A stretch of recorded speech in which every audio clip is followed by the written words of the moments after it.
free to take a break or whatever you need to do. Cool. Usually these take around an hour and 15 to an hour and a half, so, you know. I'm going to go ahead and start recording. Awesome.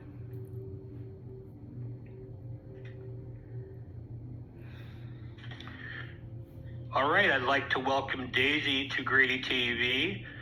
You may know her from several appearances on Soft White Underbelly, as well as a lot of YouTube channels detailing Venice Beach. She's recently dabbled her toes into the world of live streaming with several appearances on the Cleveland Housewife channel. Welcome, Daisy. How are you doing today? Thank you. And thank you for the warm introduction. I'm feeling, I guess a little bit nervous. And usually I feel nervous and then I get comfortable afterwards. And yeah, just naming it, I feel good. How do you feel? I'm nervous also. I haven't done an interview in like a year, so you're one of my first interviews in a year. But let's get into it. Thank you. Well, thanks for asking. And thank you for both of us naming authentically, because I already feel more like rejuvenated and inspired. So I love how you told me to just go and tell my story. And the intention I set before this interview is that I am going to tell you my superhero origin story. And I'm going to let you know what everyone wants to know. I'm going to let you know how I became Daisy the Venice Healer. And all right. Yeah. Do you mind if we start off at the beginning though? Like where are you from? I'm going to start off like from the very beginning. Okay. Like the comic books usually start off like when you're a baby. Right. So where are you from originally? I was born in Stamford, Connecticut, to Eugene Fodor, who's a world famous violinist. And I was born Charlene Esther Fodor.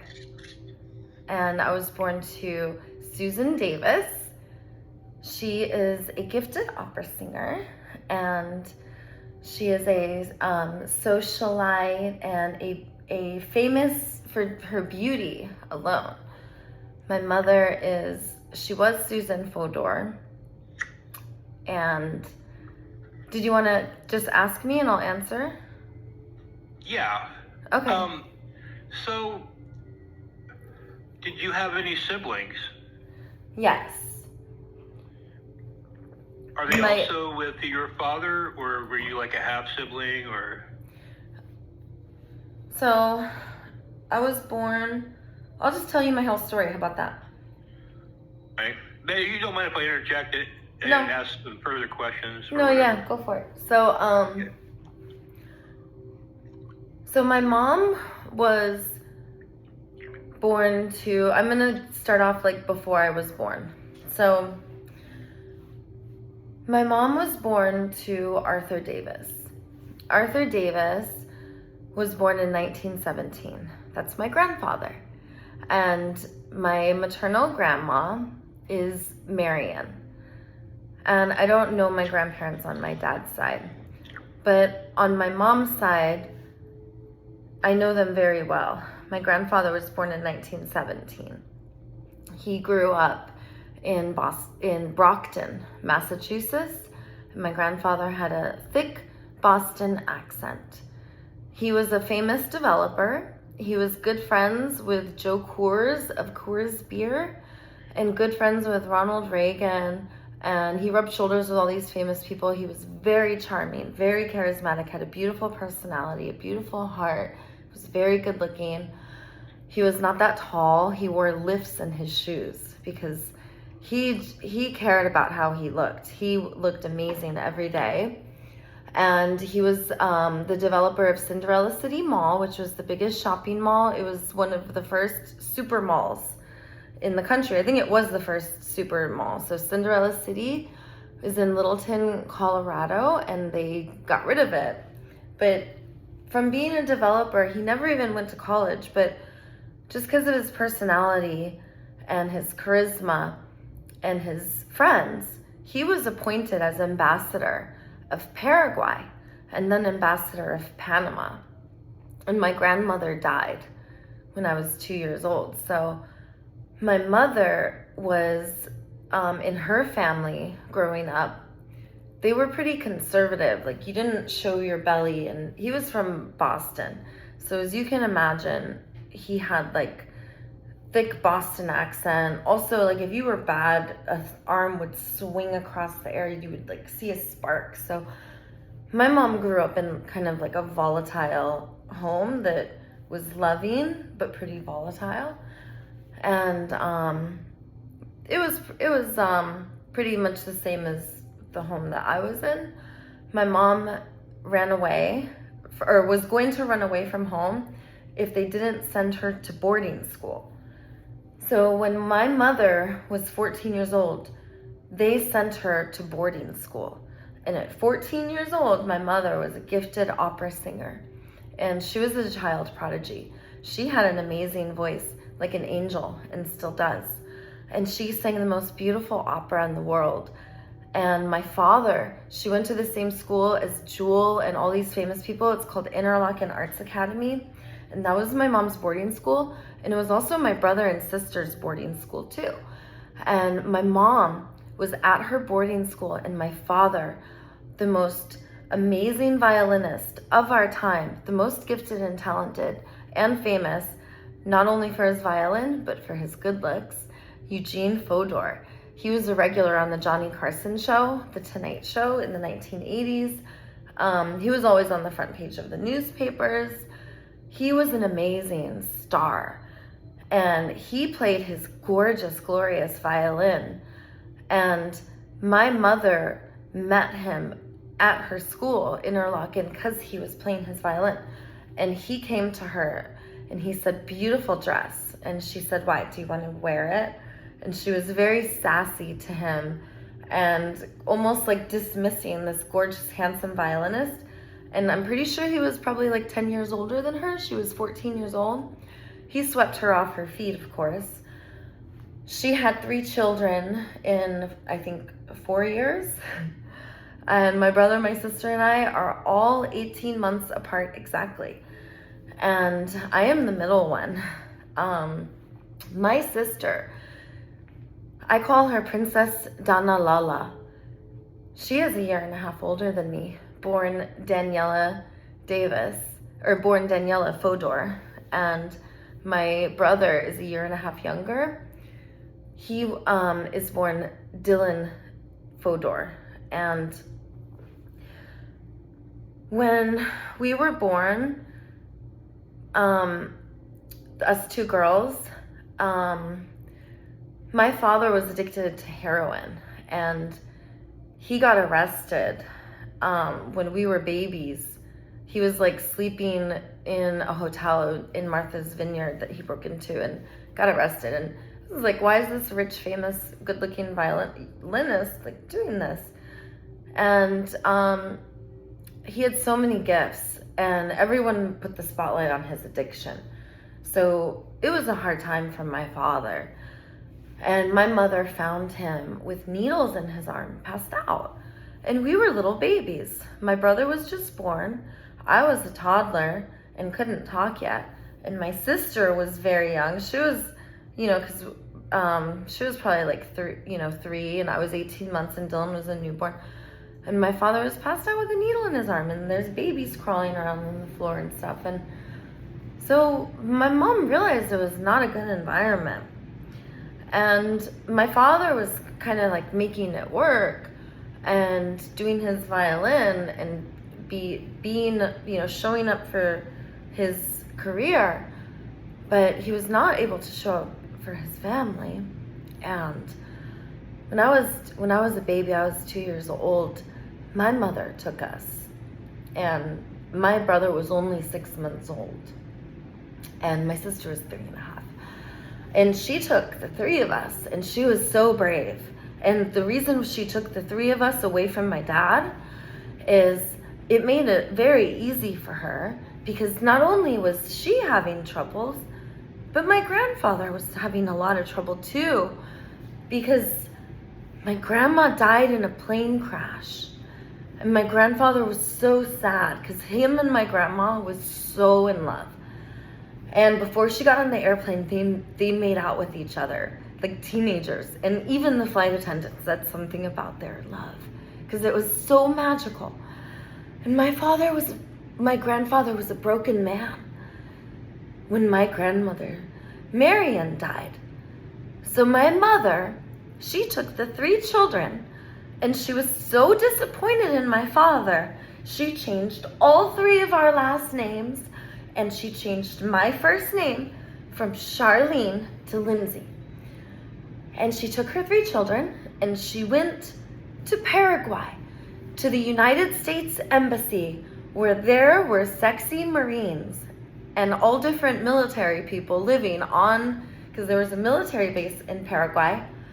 And my mom was like, oh, this is an easy decision. Like, my mom just died in this plane crash. So she took the 3 of us. We moved to another country. And I was born in Connecticut. My brother and my sister and I were like kind of moving around between like New York City area, like Connecticut, that area, and Colorado, which is where my dad is from. And he was kind of like a cowboy. And we moved out of the country all the way to another country. And I lived there, I guess probably for like a year or 2. And then we moved to Panama. And my grandfather was ambassador under Ronald Reagan in Paraguay. And then he was asked under President Bush Sr. to be ambassador of Panama.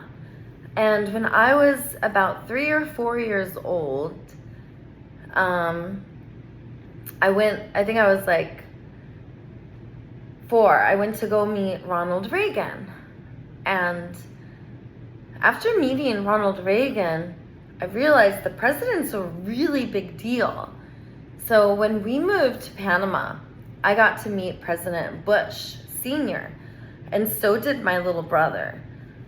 So when I met President Bush Sr., I gave him a big hug, because I remembered from last time that the president's really important, so I couldn't wait to meet President Bush Sr., and I gave him the biggest hug, and all of the press took all these pictures. And then afterwards, my brother, I think he was upset of all the attention I got. So he made the President of the United States, President Bush Sr., look for about 10 minutes for a yo-yo, because he heard that last time I was at the Oval Office, President Ronald Reagan gave me a yo-yo. So my brother wanted a yo-yo also.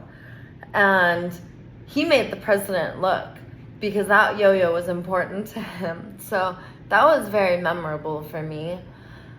I remember as a little girl, growing up with incredible privilege, we got taken to school in a limousine. We each had our own nanny. My nanny's name was Bibi. My brother's name was Acela, and I forgot my sister's nanny's name. The reason I remember my nanny's name is because she was my nanny and I loved her, and she used to caress me from head to toe, and I loved Bibi so much, and that was my nanny. And I remember Acela because my brother and I were super tight, and so our nannies and us were always together. And also, Acela moved with my family when we left Panama, so that's why I remember Acela. And the reason I'm talking about my nannies is because they had a very, very profound impact on me. My nannies taught me touch that I didn't have to question. They never once struck me or hit me or used violence. They were always loving. I never had to question their love. They never spoke to me with disrespect. They showed me unconditional love. They showed me affection. And I'm telling you, they would tickle rub us, they called it cosquilla, for hours, from head to toe. And my brother and I would want to recreate this so much.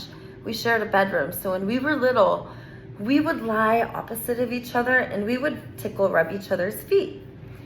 And my nannies taught us affection and true love and true belonging. Acela lived with me till I was about 12 years old.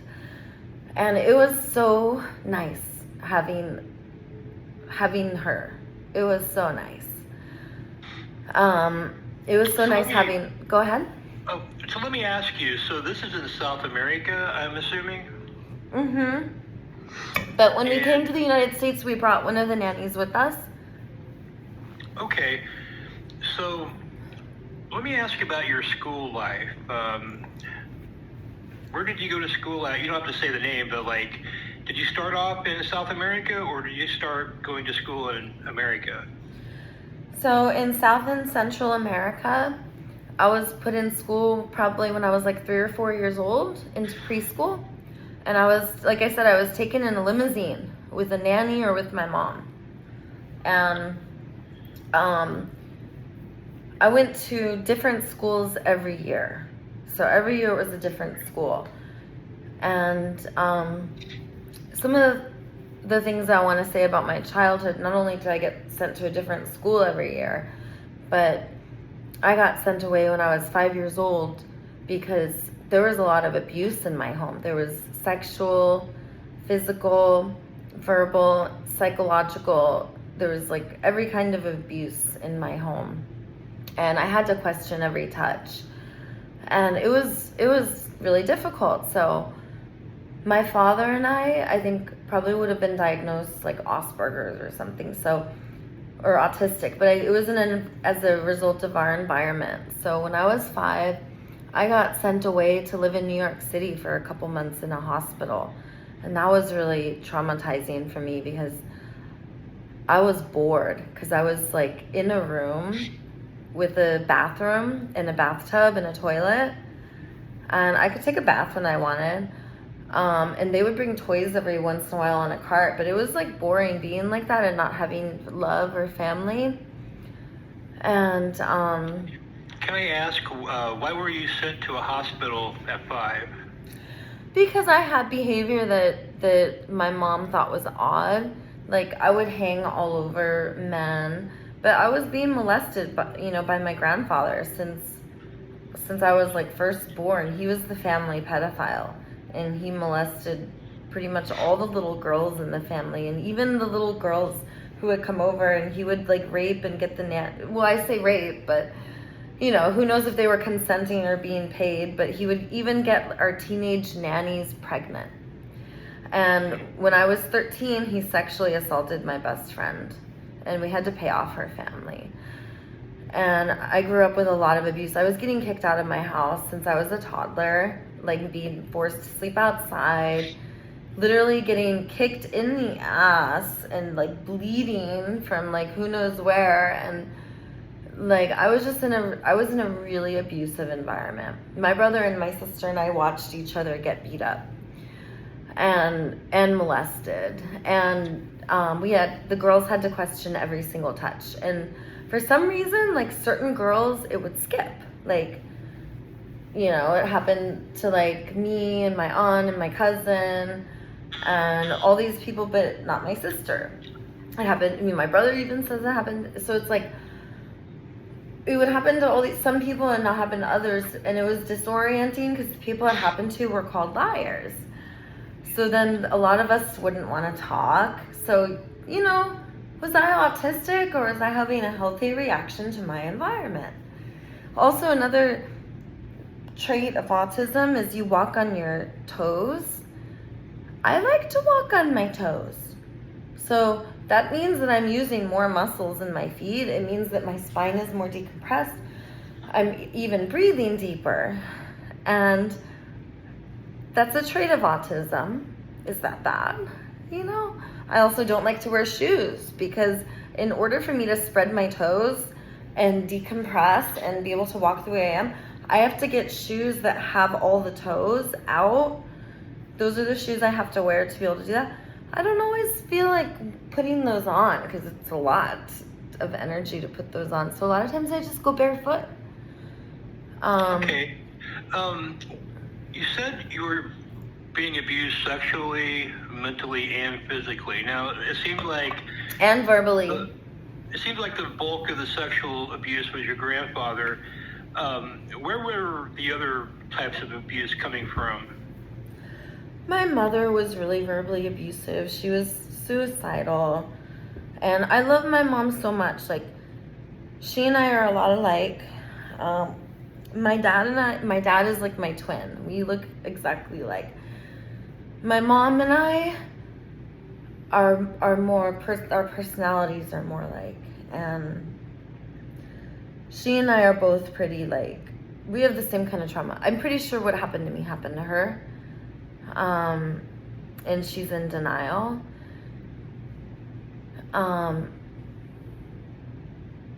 Yeah, it was really hard growing up because she would say things like, call your dad and ask him if you can live with him.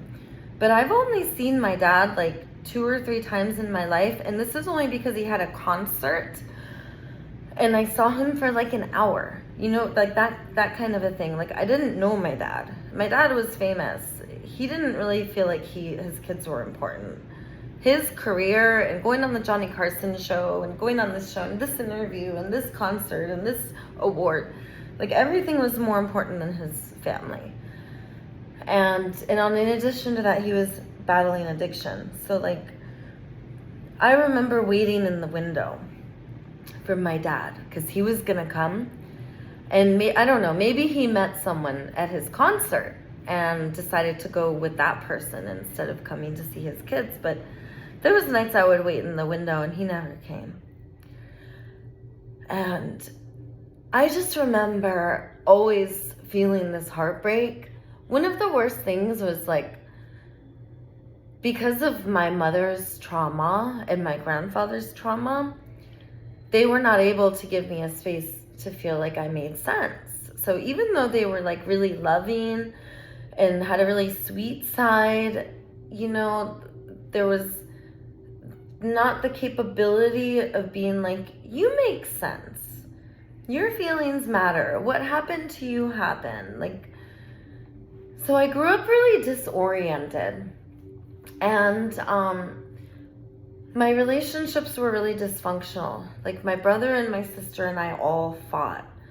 And my brother and my sister, by the time they were 14, it was just like my mom, when she was 14 years old, she was like, I'm gonna run away if you don't send me away. So my brother and my sister both got sent away to the same boarding school as my mom, Interlochen Arts Academy, when they were 14, and I never saw them again, and that broke my heart to lose my brother and sister at 14.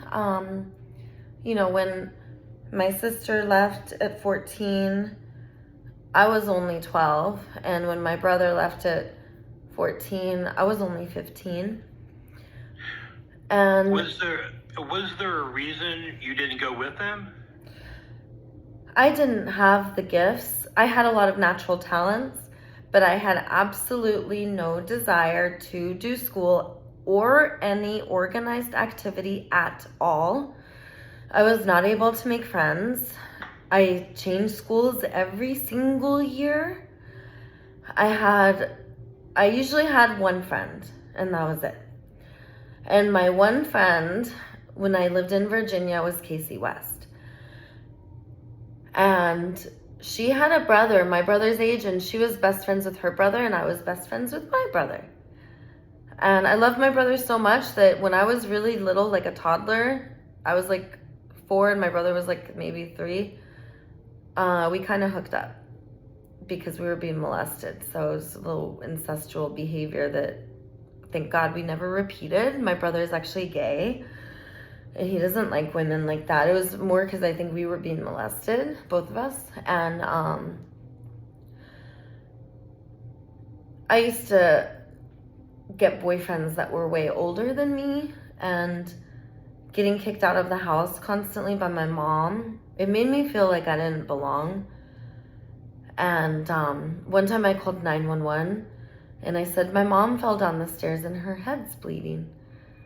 And then 911, everyone came. And I said, no, I didn't say that. I said Josh's friend died. And then, because I was just like wanting someone to like witness me, I guess. I don't know why I did that. But I would do stuff like that all the time. And one of the most painful things was switching schools every year and moving a lot. Like after we went from Paraguay to Panama to Washington, D.C., to Colorado, and then to Virginia. It was like a lot of moving around. And then finally I got to stay in the same middle school and the same high school. And I stayed in Virginia for like Northern Virginia for the rest of my high school, which was nice to have that stability. It really sucked losing my brother and sister to boarding school, but they had really amazing gifts. My sister is an incredible pianist. She's really good at the piano. She's also a genius, and I'm also a genius. The women and my mom, the women in my home are geniuses. My brother too, but the women are like really super smart and kind of run shit. And my father is also obviously not only a genius, but famous and world renowned for his talent in violin. And I see a lot of similarities because not only my genius didn't come out till later, but I'll tell you more about it. My brother went to boarding school. So Interlochen, you have to have a gift. Like Jewel went for singing. My mom went for singing. My brother was an incredible artist. And he did computer animation and oil painting. So they went to boarding school. I basically probably shouldn't have graduated high school. My teachers loved me and they told me that it was a gift, that they gave me a passing grade so that I could graduate, but that I wasn't supposed to get that I had like way below a failing grade. But they wanted me to graduate, but I didn't want to graduate. Like I didn't care. I was like, who cares? I don't even think I went to my graduation, and I didn't go to my proms. I didn't care about school. I felt like it was prison. I used to leave every chance I got. I ditched school, skipped school.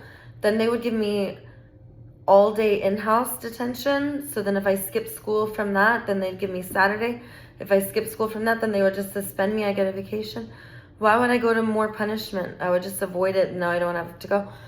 So I just like, from a young age, was like, I'm not gonna do that.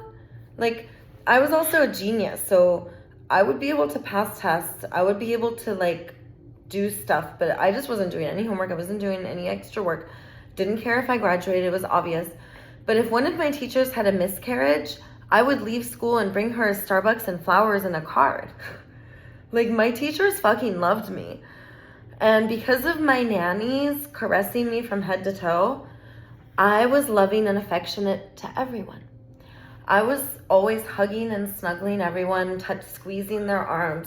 People had to ask me not to touch because I was so touchy-feely, and that was the impact my nannies had on me. They made me super lovey-dovey and affectionate. And I carry their spirits with me. I carry Bibi and Acela with me. And my brother, because my brother and I continued that if they weren't not around. And this enabled me, so I graduated from high school. This affectionate attitude enabled me to get really far. And because, as I said, when I was 13, my best friend got sexually assaulted, I took that opportunity to tell my mom that it had been happening to me for as long as I could remember, over 10 years. And she called me a liar. So it continued another 3 years. So when I was 18, actually right after when I was like 19, my grandfather died. Or no, I think I was like 18. I was in high school still. because I was still living at home. So I was 18, my grandfather died. And when my grandfather died, that was like really devastating for me. And my mom took that opportunity to say, like, you need to pay rent. And it was just me and my mom alone. And it was like kind of a toxic environment.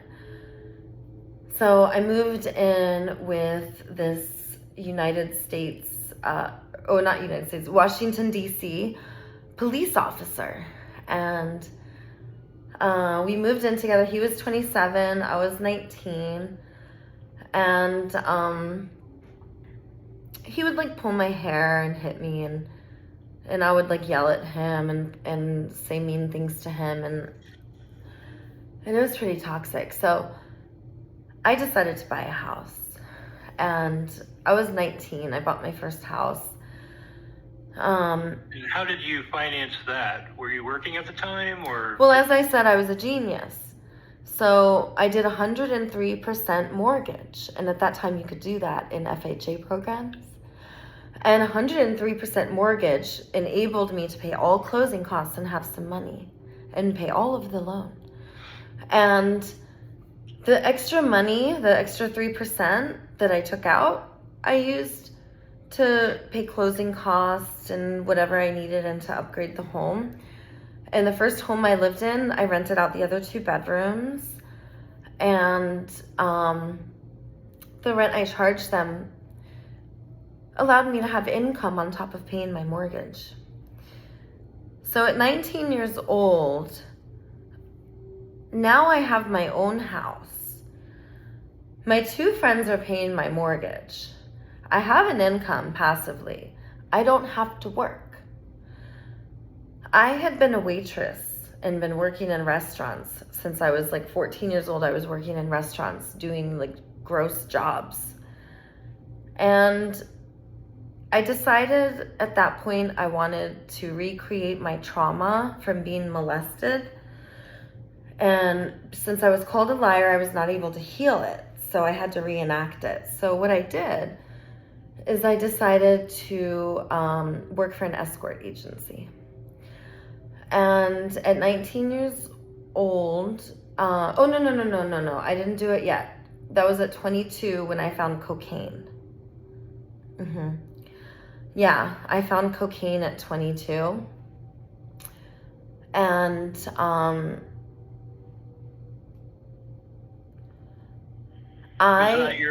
was that your first experience with drugs? Yeah.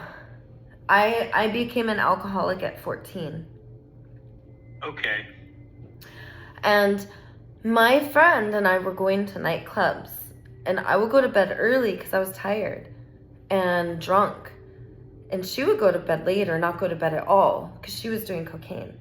And I told her I didn't want to because my father was addicted to cocaine and heroin.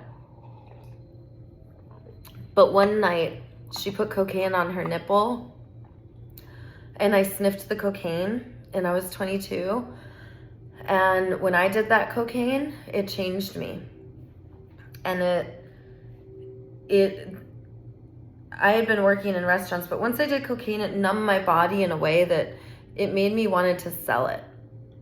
And I wanted to like use men, and I wanted to feel powerful because men were beating me up. And the relationship I had, you know, like I didn't like how I got beat up, so I was just gonna have men pay me. So I was an escort at 22 years old, and I worked for an escort agency for a short time, and I would go on dates for $200, and then if they didn't tip me like $300, then I wouldn't do anything for them. But everything was for sale. And I would, you know, I was basically like a high price call girl.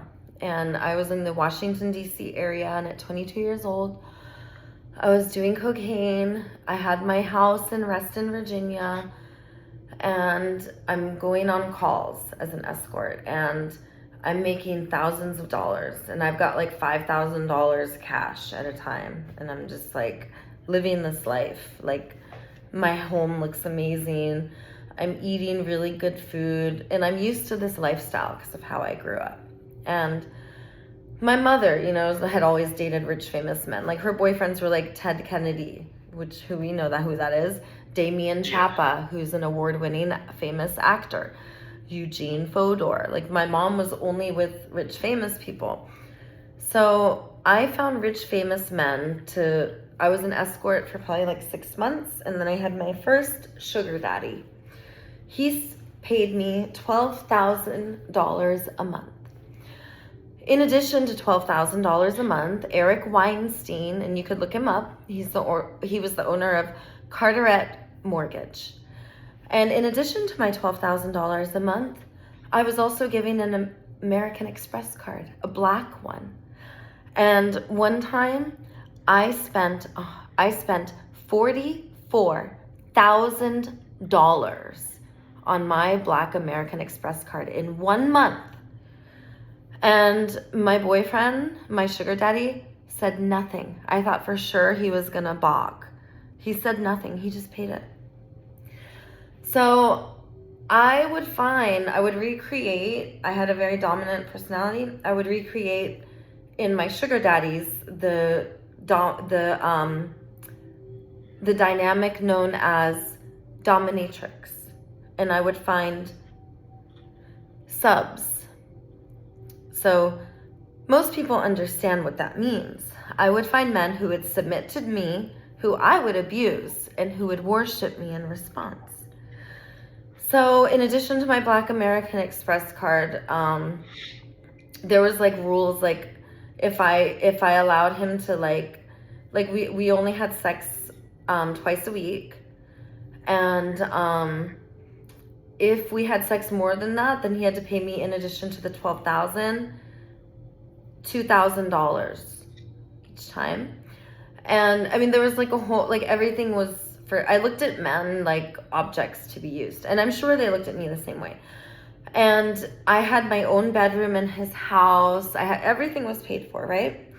So at 22 years old, I decided to buy 2 more houses. I bought a large 6-bedroom house in Durham, North Carolina. I also bought a condo in South Beach, Florida, that was oceanfront. It was actually bayfront, waterfront. And it was in a luxury high-rise at the Floridian on the 20th floor. And this was a beautiful 2-bedroom, 2-bathroom condo.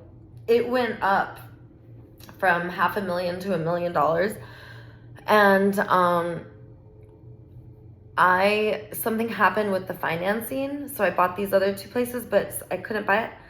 My sugar daddy bought it cash. Just bought it outright for me and put it in my name. And until I was ready to sell it, and I got all the profits and everything. So do you think that your foray into sub BDSM was some sort of No, I didn't. It was not BDSM. That's like beating people up and stuff. Dom and sub just means that they do what I want. Okay. If I say we're going to do cocaine together, that's what we do. If I say we're going to do the drug ecstasy together, that's what we're going to do. If I say you're going to take me to this restaurant, you're going to do this, you're going to do that, you're going to buy me this, then you're going to do it. Did you mentally abuse them? That's what I did. Okay. I just controlled them and I didn't want to have sex with them. I forced them to like ejaculate in like 30 seconds because I didn't want them to touch me. I was disgusted. I had to numb my body. Do you think this was some sort of therapy for you, like Absolutely. self-therapy? Okay, not until later, and I can go into that more. The therapy for me was once I became sober. Okay. And I can talk about that when I get there. Sure. So you're at this place where you're living a lifestyle that is comparable to when you were younger, and you're making it happen. It does seem like probably your childhood played a role into your profession in some way. I noticed that you speak very warmly of your grandfather first. You mentioned that it devastated you when he died. So I'm assuming that you don't completely hate him for the molestation. Here's the thing. It was denied. Like, my reality was completely denied. So I kind of denied my reality. And when I was 16 years old, I would reject his advances. And it would happen at certain times. He'd be like, how about a back rub? And I just started to like reject those advances and be like, no. And if he would try to like grab me or say, I would reject it. So at 16, then I would just started to like kind of make my own boundaries. And I think that's when I started to become more like, assertive. So the abuse stopped when I was 16, and then it became this really weird, almost like the way I treated my sugar daddies. That's how I treated my grandfather. Like, I'd be like, sit here, and I would sit in his lap, and like, it was weird. Then I would like take him as a date and go out with my friends, and we had like this weird, almost like Melania and Ivanka, or who's the chick that, Ivanka and Donald Trump. That father-daughter relationship, how it's kind of ick. You know what I'm talking about? Right. That's what it turned into. And I acknowledge that now, because that's not how I would treat my grandfather. I wouldn't be crawling in his lap, and like, that's how a woman who was molested acts. You know, it wasn't like appropriate, you know, and there's no such thing as appropriate. It wasn't like healthy way to be affectionate, because I had to like question the touch, so I had to like kind of dominate the situation and dominate him and be like dominant over him so that he didn't cross my boundaries. Does that make sense? And then in doing that with him, I just recreated it with these other guys. So the police officer who beat me up, it was like, I had enough. And then there's this other military guy who I was with who was really sweet. His name's Dustin Perkins. But so after that, though, I just only had these like sugar daddies, and they would pay me $8,000 to $12,000 a month, plus they would pay all my expenses. And this went on. You know, this was my lifestyle. This was just how I made my money. And in addition to buying houses and doing other things and opening businesses, I was a successful businesswoman multiple times too. What was that? Were you meeting the sugar daddies through the sugar daddies you had, or did you just have a big network of... So I started as being an escort for a brief time, and then I met my first sugar daddy, and then after that, I found out about the website seekingarrangement.com. And when I found out about that website, then I started using that instead. It's more of like a dating site. But I had my sugar daddies usually for like 3 to 5 years at a time. I would keep them for a long time. And some of them I still keep in touch with to this day, and we just have a friendship and are on a healing, learning, and growth path, or I don't talk to them. But I would like find one, and then, you know, I wouldn't like go and look for other sugar daddies. And also, you know, which was kind of weird, is I wouldn't get boyfriends on the side. Like, I would have my sugar daddy, but then I wasn't like sleeping with other guys or having other boyfriends. So I was usually like faithful to them, knowing I didn't have to be, but it was almost like in this weird way, like I was satisfied with my relationship with them, which is gross, but I understand why, because it recreated the experience I had when I was little, and it was just helping, you know, it's because I never healed my trauma. So that's what I was just recreating, that, because that was the program I had. How were you socially with your friends around this time? Were you hard to deal with, or was it were you a totally different person? You were only this way with the sugar daddies. I was rich, and my partners were rich and famous and very powerful and affluent. And my friends loved riding my coattails. I was always center of the party. I loved going to gay clubs. I loved it. I had a gay best friend, Istvan, who I lived with, who was my roommate. We were like the best roommates ever. And Istvan and I are still very close to this day. Who I met him when he was 19 and I was 22. And I had a really close group of friends who I still keep in touch with to this day, who are all on healing paths. And some of them used to party with me, and now they don't party. Now they're on the same path as me.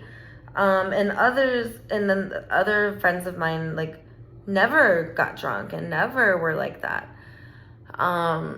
So I would hang out with people who were completely sober. And I started doing cocaine at 22, and I started going to rehab when I was 22. And I was an alcoholic since I was 14 years old. And binge drinking and blacking out was a thing. Going to the hospital for alcoholism was a thing since I was 14 years old. And including when I was babysitting one time, I got taken to the hospital blackout drunk, and the poor mom and it's like, can you imagine, like, someone's babysitting your kids and they're blackout drunk, passed out, and have to go to the hospital for alcohol poisoning? So I, from 14 years old, was like clearly sick, clearly fucked up. And because of my trauma, I was in situations where when I was 12 years old, I was sexually assaulted by a stranger in the neighborhood. I was constantly like in situations where I would get raped, get assaulted, blackout drunk, and when I was a child, because it was allowed to happen to me in my home, and I didn't know how to advocate for myself, and I just kept getting in these situations. And I guess my way of getting control of my life was when I had my sugar daddies and when I was rich, everything was under control. I was buying my own cocaine. I was with sugar daddies, so if they do what they want with me, like, they're paying me, so whatever. And also when I found cocaine, it enabled me to not black out as much. So when I was 22, it kind of like gave me some of my like ability to like have my composure back, but it also made me be able to numb my body. So that's why I became a sugar baby at that time. When I had my children, I selected the men intentionally. When I bought my condo in Florida, I was living between Washington, D.C. and Florida. And I went to go visit Vegas, and I met my son's father. And Corey Sabri is 10 years older than me. And Corey Sabri had a really nice house and was really wealthy. And he's only 10 years older than me, actually 11 years older than me. And I actually was attracted to this guy, and he was my sugar daddy. Gave me my own credit card and stuff. So I was like, I'm gonna have a baby with this guy. And I got pregnant with my son. And this was after having an abortion 6 months earlier. So I got pregnant right after this abortion I had in Florida. So I was like really upset because there's this guy named Donald Dean, and I don't know if you've heard of Chrome Hearts, but Chrome Hearts is a famous jewelry designer, and Donald Dean and then this other guy, Richard, they created this jewelry line. So Donald Dean he got me pregnant. He was my boyfriend. He was 17 years older than me. And, I decided to have an abortion because he was like really dysfunctional. And I was like, I don't want to have a kid with this guy. When I got pregnant with my son, Dylan, with Corey Sabri, the plan was, because he lived in Vegas, so the plan was to get child support and then go to New York City. So I was pregnant with my son, Dylan. I had the baby in Vegas, and then I moved to New York City, and I just saw Corey as a paycheck. Like, he's gonna give me money. I didn't see him as a subjectivity to relate to, or somebody whose needs matter also. I just saw him like he's gonna give me money. And it didn't work out that way. So I wasn't like getting as much money as I thought.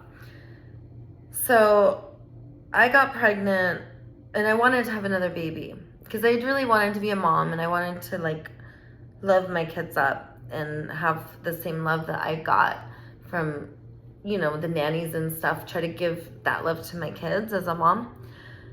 And I had my son Chris. I got pregnant. I had him 14 months after Dylan was born.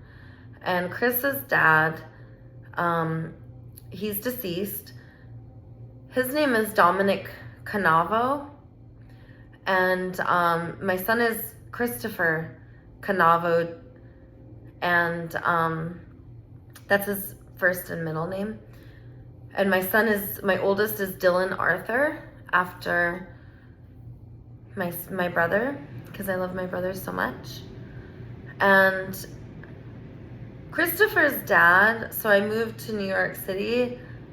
Christopher's dad, I met him in New York City, and when I was pregnant with Chris, he was pretty cool, but when I gave birth to Chris, he started to act pretty controlling. So when Chris was 1 month old, I moved with Dylan to California, and I got a place. First, I got an Airbnb in Corona del Mar, and then I immediately rented a big house in Redondo Beach. And Dominic Canavo was not happy when he heard about this, so we went to court, and we actually went to court twice, but I ended up getting $13,800 a month in child support, plus he has to pay $1,000 a month for our health insurance. So that was pretty cool, and I was pretty rich and didn't have to work, and then I would get other sugar daddies to pay me $8,000 to $12,000 a month. And I was with rich, famous attorney Steve Aronoff. He's was one of the attorneys of O.J. Simpson and was on all of these like super famous cases, and is still a successful active attorney in Beverly Hills and a good friend of mine. He was one of my sugar daddies. We're still good friends, but I had all these, you know, I would get sugar daddy. Also, Vincent Jim Papa was my sugar daddy for several years. He was my final sugar daddy. And so I'd have these 3 to 5 year relationships. And when I was pregnant with my kids, I wasn't able to get sober. So I was still doing alcohol and cocaine. And when I was pregnant with my son Chris, I was able to get sober, and I had like 3 months. And I told my doctor, like, I'm really proud of myself that I'm sober. Do you think that you guys could help me stay sober? And they said, thank you for telling us. And they didn't help me. They drug tested my baby when he was born. So this was a wake-up call. Like, no one's gonna help you. They're just gonna try to take away your kids. And this was really scary for me, because when I was going to court with Christopher's dad, I went through a child services investigation. It was really scary, and I was just like, ooh, I cannot trust the enforcers. Like, they don't want to help me. They want to like punish me and separate me from my family. So when I was like drinking and using, I would go into blackouts. And I don't remember hitting my kids, but I've been told by my kids that I would hit them. I would do exactly what was done to me, except not the molestation and not kicking them out. But I would like scream this close to their face and hit them and be abusive, and some psychological abuse, like, you know, just like why would you make your kid believe something that's not true? Like, you're gonna give them away or something. I would do things like that. And when my daughter was born, like right before, my mom moved in with me. And I got pregnant with my daughter. My boys are 14 months apart. And my daughter was born when my boys were 6 and 8 years old. So they're 6 and 8 years apart from their sister. And her name is Emily Rose Isabella. That is her first and 2 middle names. So my son Dylan chose the name Emily. I chose the name Rose. And my son Christopher chose the name Isabella. And that's why those are that's her name. And because my mom ruined the birth of my older son, and she told me that because I had a C-section, I didn't really give birth, and was like screaming at me and making me cry. And she would always like ruin important days and make it about her and yell and scream. It was like really hard to like be around my mom. She was like really toxic and abusive because she's traumatized, not her fault. But like she was not allowed to be there when my second child and third child were born, because I learned my lesson after the first one. So she understood this, which is cool. So even though my mom was living with me, she wasn't there. So same thing. I had a pattern of moving when I had a baby because I didn't want to have nothing with the kid's dad. So my daughter, I got smart because I didn't like having to fight and go through child service investigation and all of that. I didn't like that. So with my daughter's dad, his name is Brian Pearson, and it's Brian with an E, B-R-I-E-N. And he lives right here in Mar Vista, right up the street from me. And he and I had an agreement. He was going to be a sperm donor. So I got pregnant. It was kind of like a, agreement we had. He's going to give me $250,000. And he's going to be a donor and not be responsible for any payments after that. So that was pretty cool. So he gave me all this money, and then I bought the 5th property that I owned, which was I bought a house in Los Angeles, a big house, 2524 9th Avenue, Los Angeles, California, 90018. And you can actually go, you guys, and Google it and see the pictures of how my place was. You can see all of the toys in my kids' playroom. You can see my bedroom. You can see everything. It's kind of cool to see how I used to live. Like, my yard was beautiful. It had giant water, like dramatic water fountains and rock features in the front yard and the backyard, and gazebos and day beds, and a 15 by 15 foot square trampoline, which is bigger than the round ones. It was like a play world for the kids. I had a 4-story huge house. Like, I was like, it's like a $1.5 million house.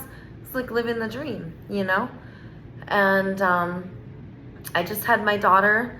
I moved from Los Angeles. I still had my house in LA, but I moved from, I moved from Los Angeles to Austin, Texas.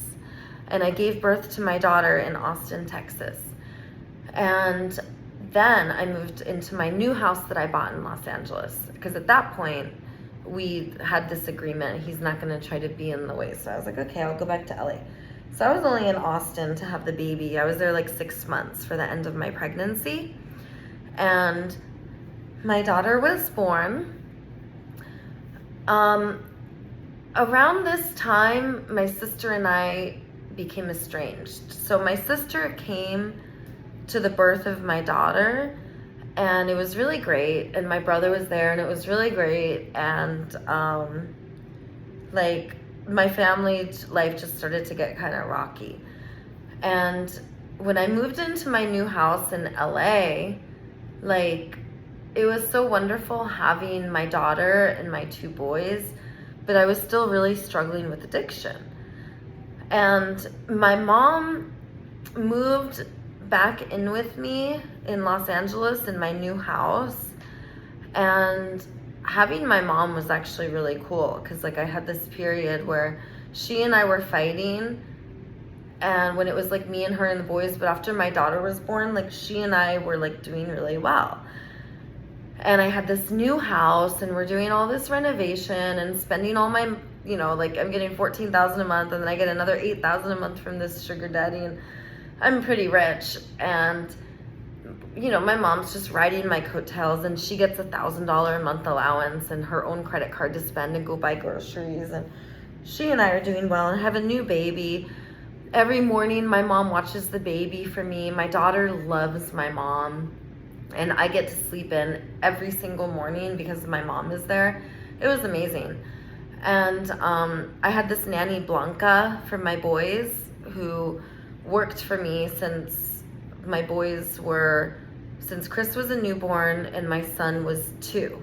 So Blanca worked for me up until my kids were taken away, but my mom filled in the gaps when Blanca wasn't there. So I had a live-in housekeeper / nanny. She did everything because I grew up with a live-in housekeeper nanny. So my kids, and I had au pairs. So since my kids were born, they always had a nanny. So my boys in New York City, so in Vegas, my son Dylan didn't have a nanny. But when I moved to New York City, my kids had a nanny, and their nanny was Kayla. So Kayla worked for me for a couple years. Then my boys had a nanny named Blanca, and Blanca worked for me 6 days a week for like 12 hours a day, and she would clean and cook and be with the boys. And having my mom move in was like, cool, now I can have Blanca part-time, and I'm gonna give my mom this $1,000 a month. So it was like working out, because now I don't have to like spend as much money on housekeepers. I'd rather give that money to my mom. Not housekeeper, Blanca was still there cleaning, and she was still there a lot helping out.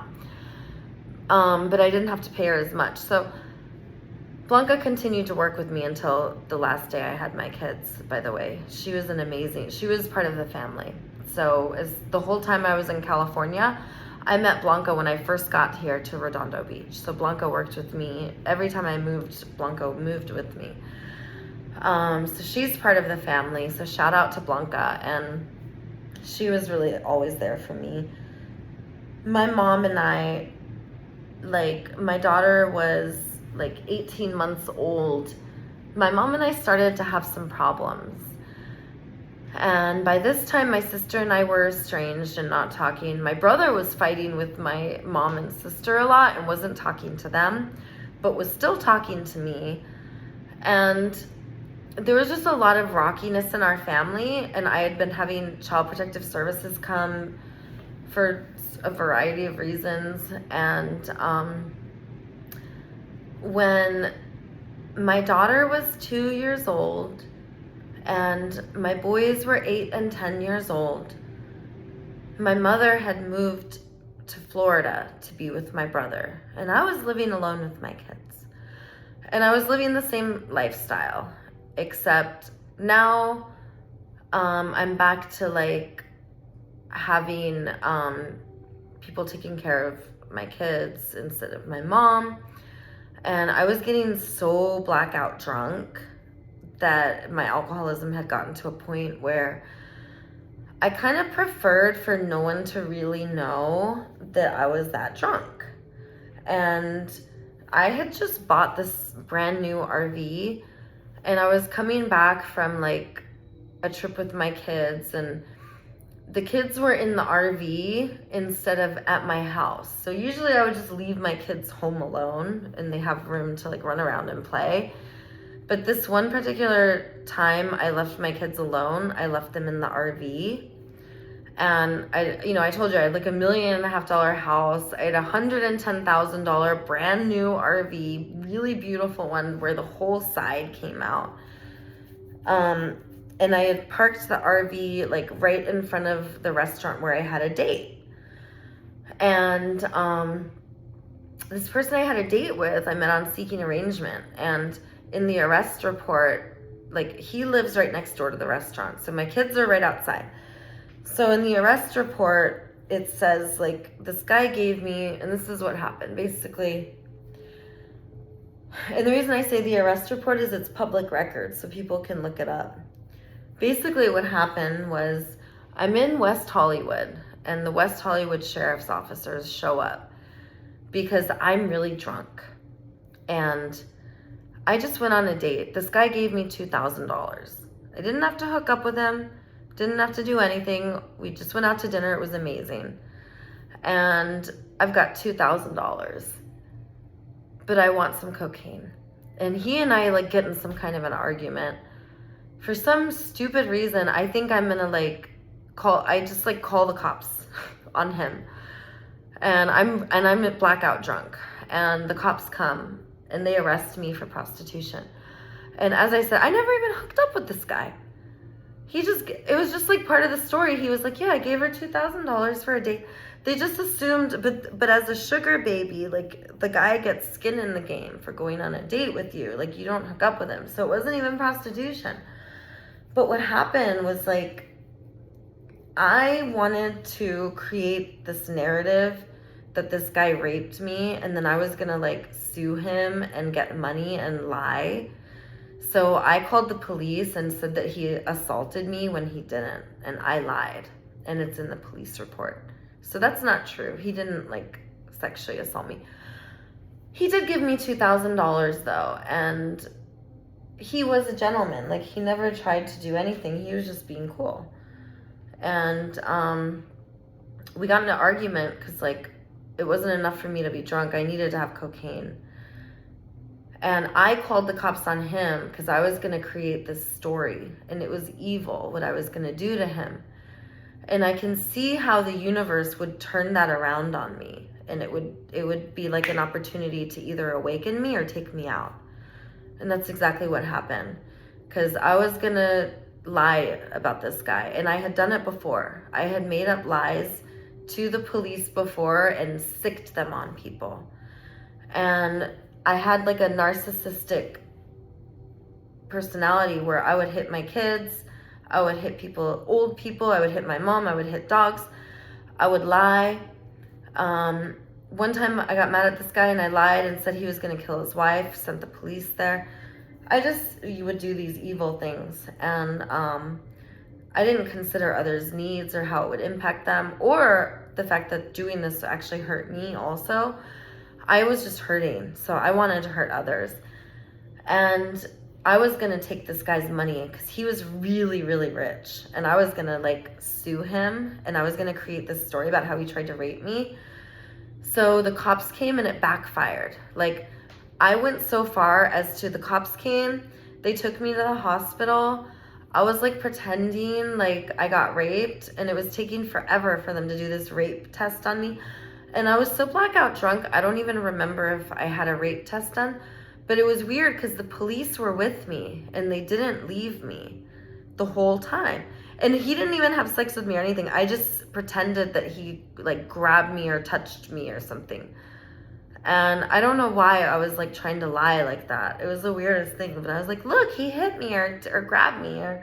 And he totally didn't. It was just like, I think he was just like, get out or something. Like, and as I said, I don't even really remember. I just know that he didn't do anything. And I called the police on him because I was mad because I wasn't getting my way about cocaine. So I was going to do this lie. And the way it backfired is when I was leaving the hospital with the police, they told me that I couldn't leave and I needed to stay with them. And we were standing in front of the hospital on the sidewalk, and I was bored and I didn't want to stay there with them. So I told them that they need to take me out of here right now. So they said, fine, put your hands behind your back. And they arrested me for prostitution and put me in the back of the car.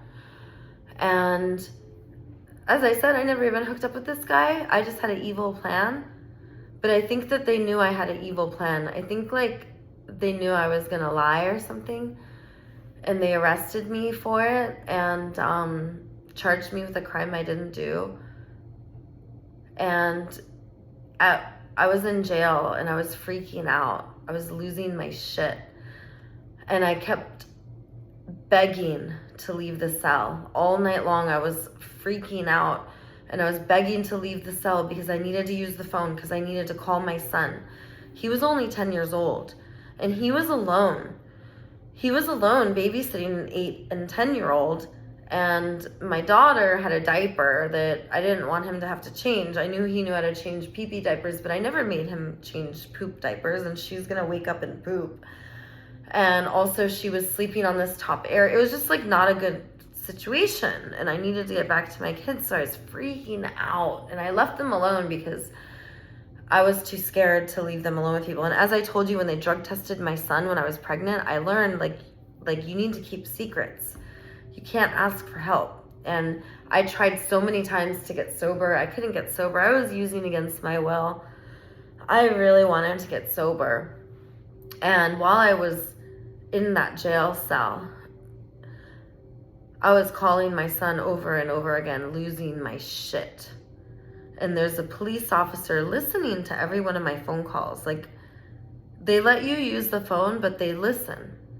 And he's sitting there and he says, "Who's watching your kids?" And he starts to berate me. And I go from saying my babysitter, this person, this person, this person. Finally, I say my kids are alone.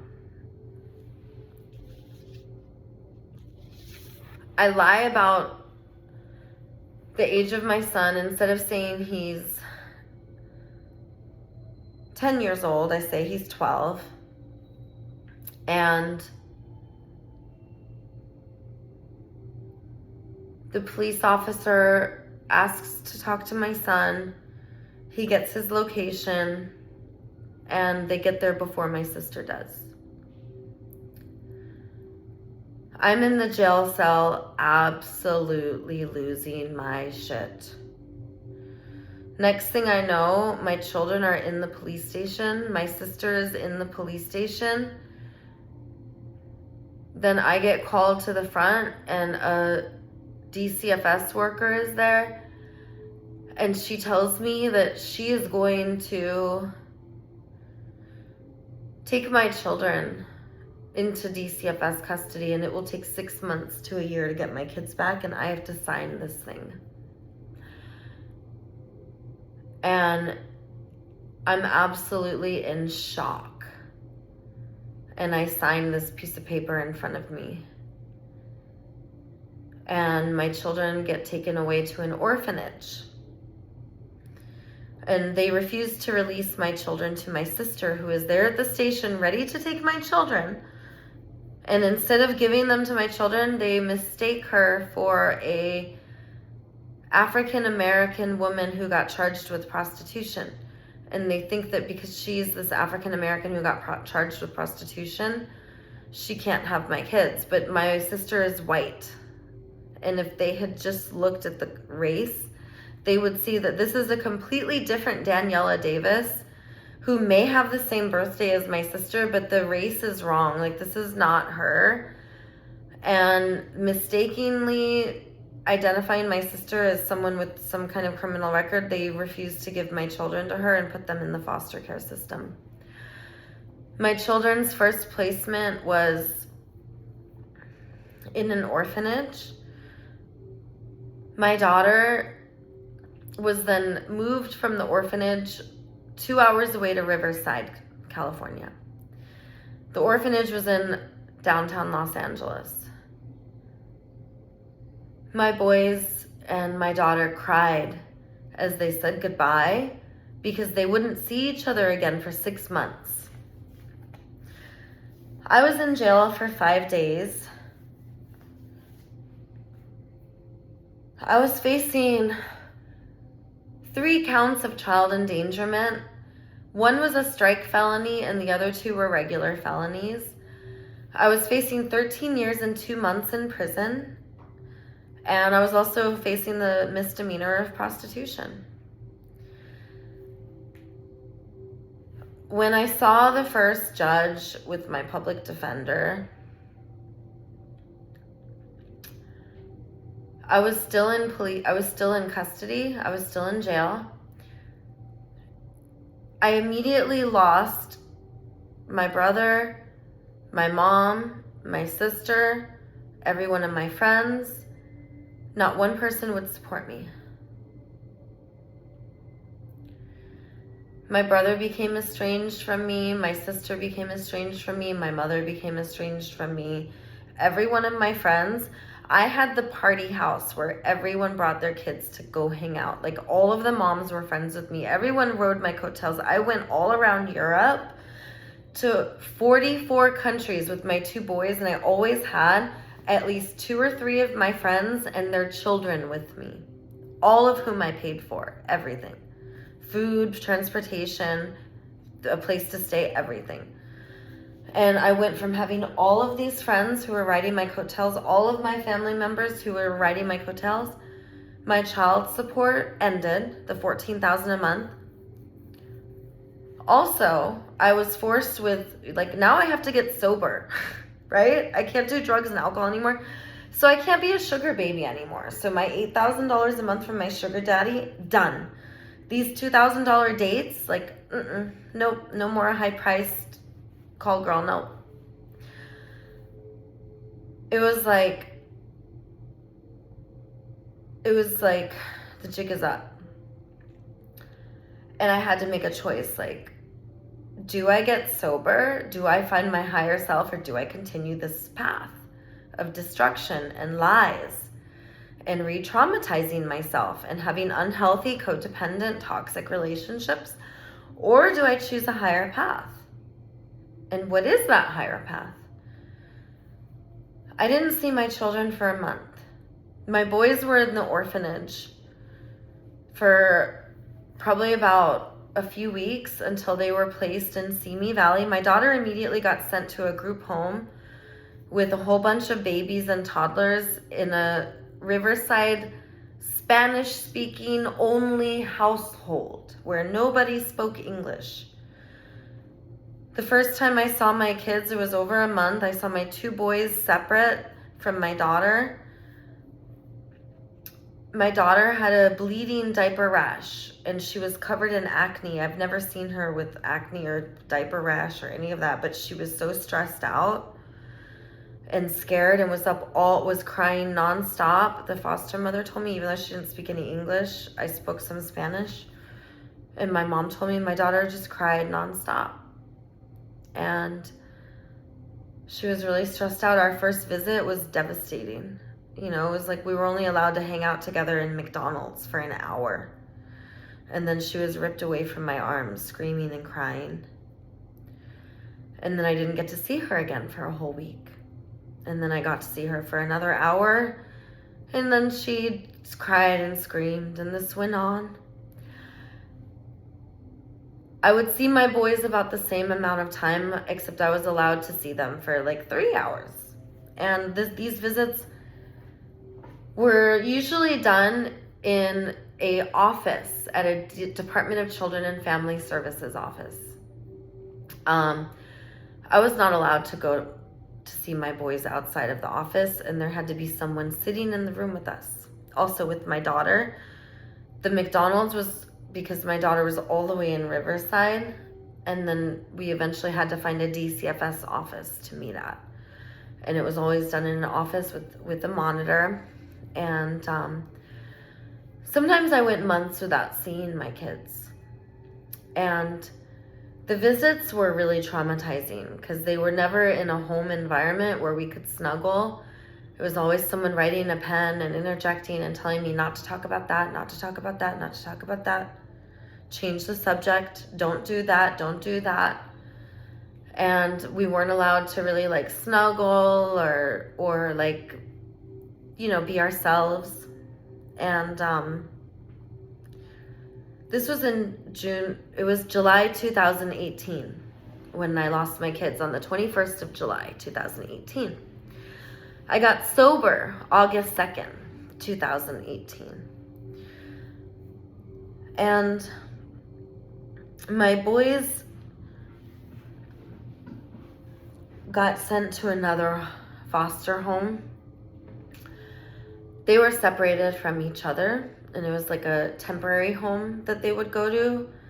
So there were times when all 3 of my kids were separated at the same time. And a year and a half after, or actually less than that, like a year and a couple months after my kids were taken away, COVID started in March 2020. And when COVID started, my boys were in their 3rd placement with my mother, And my daughter was in her third placement with another foster family close to where my mother moved. My mom moved to Huntington Beach, and my daughter's foster family was in Costa Mesa. And in March of 2020, when COVID started, I was no longer allowed to see my kids. After a year and a couple months, I was of having these like terrible monitored visits. Then I had to move to these even more traumatizing phone visits. And I was only allowed to talk to my kids on FaceTime with a monitor for 45 minutes, and that was it. And these phone conversations were devastating. I would cry. It was just horrible getting alienated from my kids. It's been hell on earth since the first day. And throughout all of it, I was all alone, so I decided that I would do drug and alcohol treatment centers. So for a year and a half, I went to drug and alcohol intensive outpatient treatment centers 5 days a week. And then I did a partial hospitalization program 5 days a week for 6 hours a day to heal my trauma. I had 4 mental health evaluations.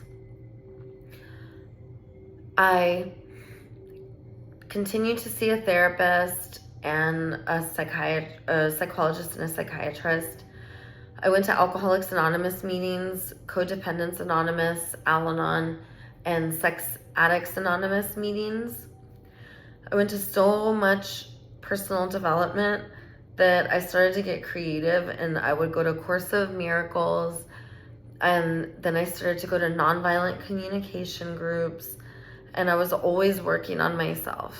And I had target behaviors that I was always working on, and I just kept doing better and better, and giving letters to the court systems and showing them the work I was doing, and going to drug tests 4 times a week.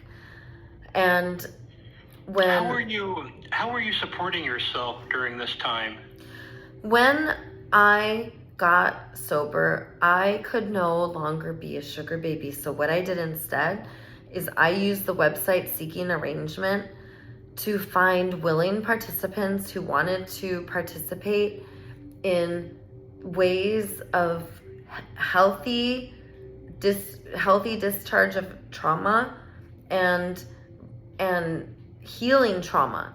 So what I did in the beginning, the first 14 months of my sobriety, is I would go on Seeking Arrangement, and I would find other people with my trauma who wanted a dominant massage.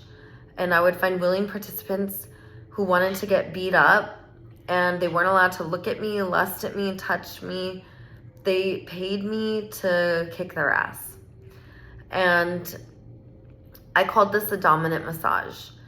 And at 14 months sober, I realized that I didn't need to use Seeking Arrangement to find people to beat them up. That I actually didn't want to beat people up. I wanted to heal them. So I went and got certified to become a hot yoga instructor, a massage therapist, and a hypnotherapist. And I put myself through school, and I became fascinated in healing. The whole while I'm working on myself, I'm getting letters, I'm showing the courts.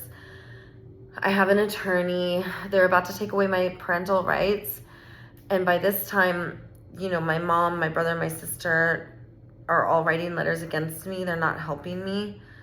And everyone's trying to get me to lose my kids. Even though I'm doing all this work on myself and I have all these people supporting me, they don't listen. They terminate my rights. And I never saw my kids again after COVID.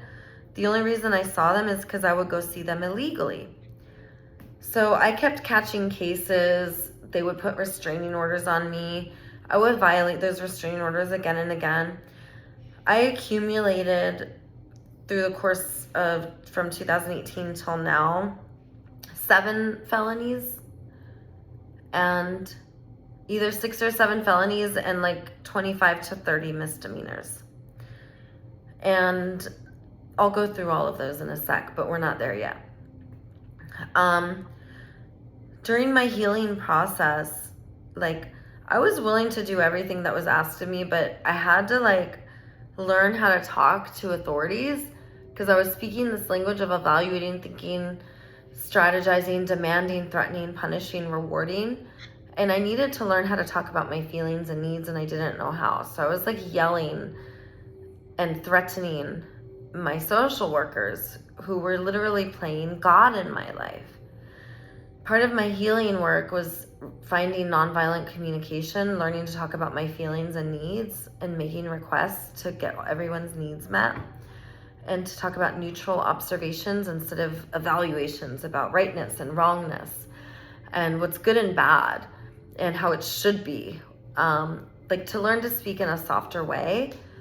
But it was too late. By 2 years, or a year and a half to 2 years into Department of Children and Family Services and Children and CPS in Orange County, because I transferred my case, they terminated my rights. So you wanted to know how I made my money. Guys were paying me to be a dominatrix till 14 months. Then at 14 months, I became a healer. I started to sell flow strokes. And then I started to use seeking arrangement as just meeting boyfriends who I liked I like dating guys younger than me. So instead of finding guys who made my skin crawl, I was using seeking arrangement to like meet guys who wanted to pay me to do flow strokes and do tantra. And they had to be younger, and I had to be attracted to them. So it was like this other dynamic, but still in the market economy. But now, instead of recreating my trauma, I'm healing it. And we're finding ways to like heal, but it was still like market economy. So I started to find ways to market flow strokes like online. And flow strokes is doing yoga and massage and hypnotherapy all together. So I was like doing yoga Thai massage on people's bodies and using hypnosis to also heal them. Like, I would do You Are Lovable healings and all kinds of things to help people. And whatever they needed, I would attune to them. And I started to realize that what I just stopped doing, which was selling my body, people were trying to buy my body, and it wasn't for sale, but I was getting solicited for sex all the time, and I didn't like it. So, like, in the summer of 2020, I got sober from market economy. I stopped using money. And right before the summer of 2020, I had like $500,000 to live off, and I was in a 6-bedroom house. Or I had like a few $100,000, maybe not $500,000, but I had a lot of money. I was able to float it for that 2 years, and then I ran out of money. And when I ran out of money, because I was like in a 6-bedroom house, I went to a 3-bedroom townhouse in Huntington Beach.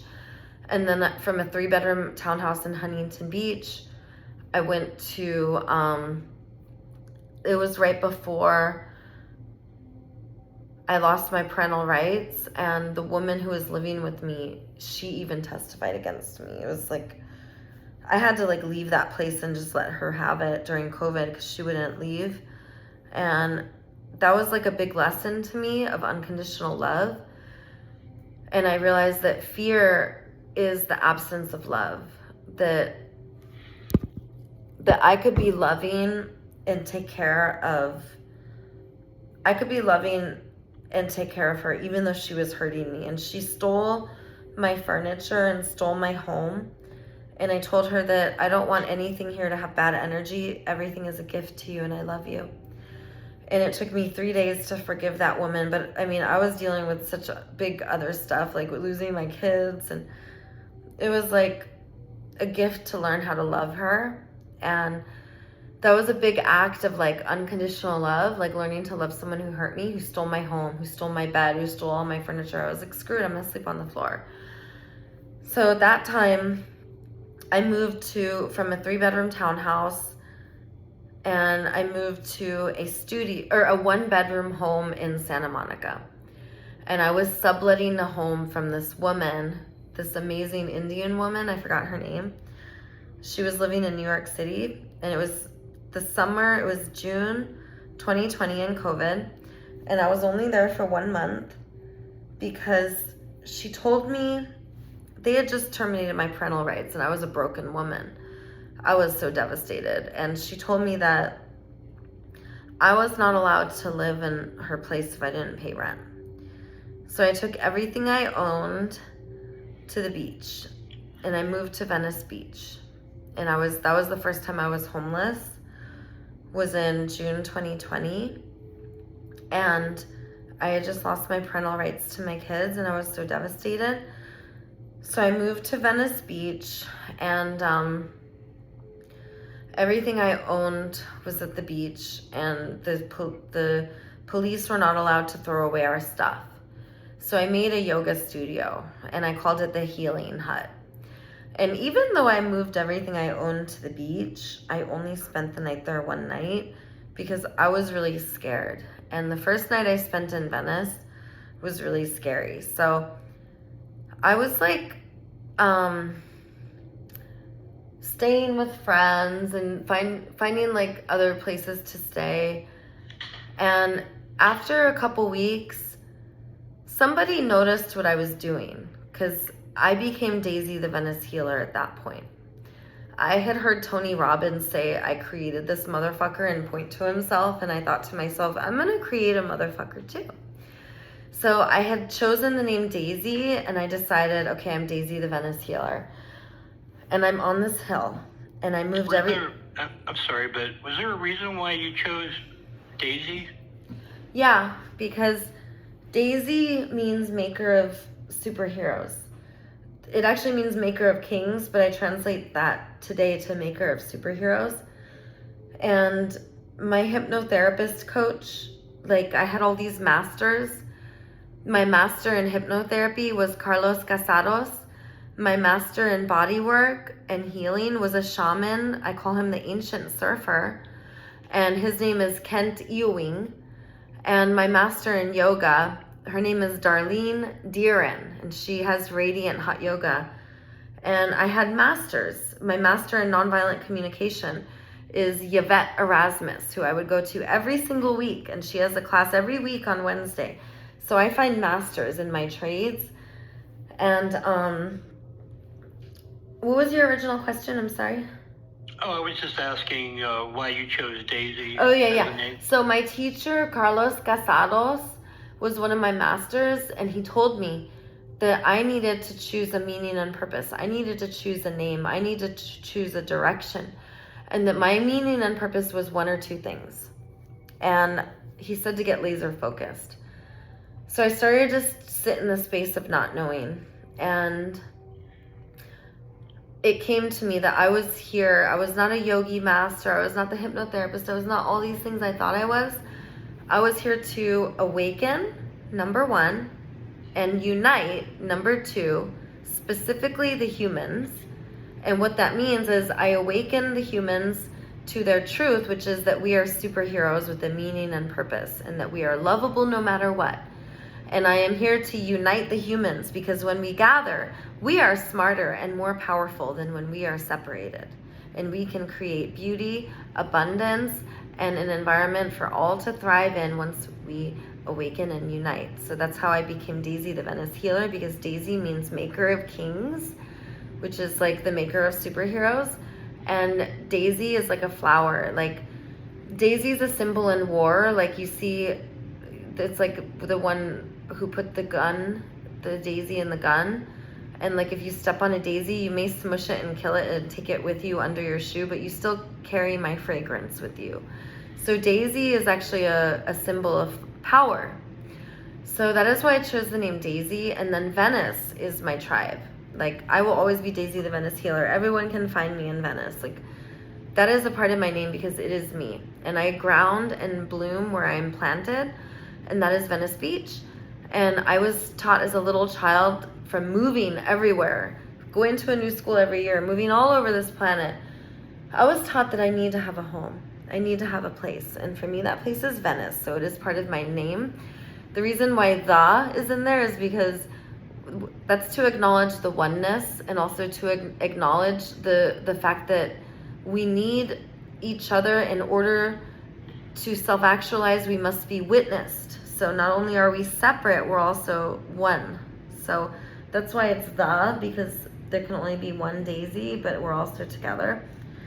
And then healer is because part of being the awakener to everyone is I'm here to let us know that we're all the healer. So by saying I'm Daisy the Venice healer, it's like when I stand up and I say I'm Daisy the alcoholic.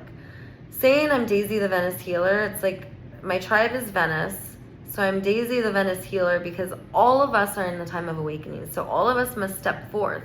And instead of saying I'm Daisy the alcoholic, we all say I am, put your name, and then the healer.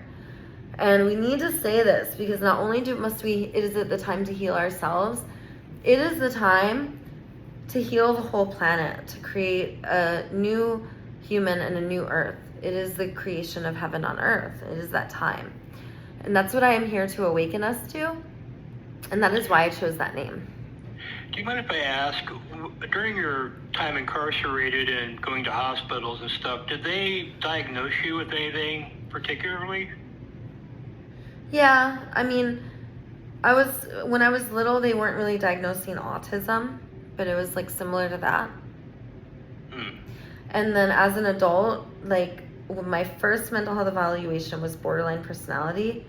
And then a year and a half after, then my mental health evaluations started saying PTSD with no other mental health diagnosis, and that I had done tremendous work on myself. So I'm no longer borderline. I test now, instead of disorganized attachment style, which is borderline personality, I test as over 95% securely attached. And I also have PTSD, so I have to deal with all kinds of stuff that comes with that, like intrusive thoughts and outbursts and having like big reactions to small things in my environment. So I live with PTSD and trauma because I'm being alienated from my kids and we haven't been able to begin our healing. So, and I'm also healing. All of us are healing decades of trauma together, collective trauma. Don't you agree? Yeah, I think so. But do you think that your mission to unite the world is sort of like you're estranged from literally everyone from your past? I mean, is it sort of like you're trying to just reconnect with everyone in your world? Is it like literally the whole entire world? Oh, I would like for my soul. I believe that it is the time of gathering. I was wondering, do you think that we could make this part 1 and do part 2 another time? Yeah, that'd be great if you'd be in. If you would do it. I'd hate to like just have half the interview. Yeah, because I really want to get into your life there's a streaming. lot more to talk about because we've only just gotten to we haven't even gotten to when I started doing public speaking and all that. So why don't we pick up again at COVID? Okay, are you available tomorrow around the same time? Yes, that'll be perfect. And I think actually you had just established yourself on Venice Beach, so that was your first. Yeah, COVID. time Yeah, home, summer of asking you COVID. about Perfect. some other stuff. So we can start up from there if that's cool, and then we can get into your live streaming stuff you're doing now, and which is really what because I mainly interview live streamers, but I get into their life a little bit beforehand. But you have such a lot to say, and it's very interesting. So it's been a very good interview, and so tomorrow time or around I guess 10 a.m. your time. Yeah. I'll send you a text. Tomorrow 10 a.m. is perfect. Okay, awesome. Thanks a lot, Daisy. I appreciate your time. All right, you too. Have a good day. Okay, bye. Bye.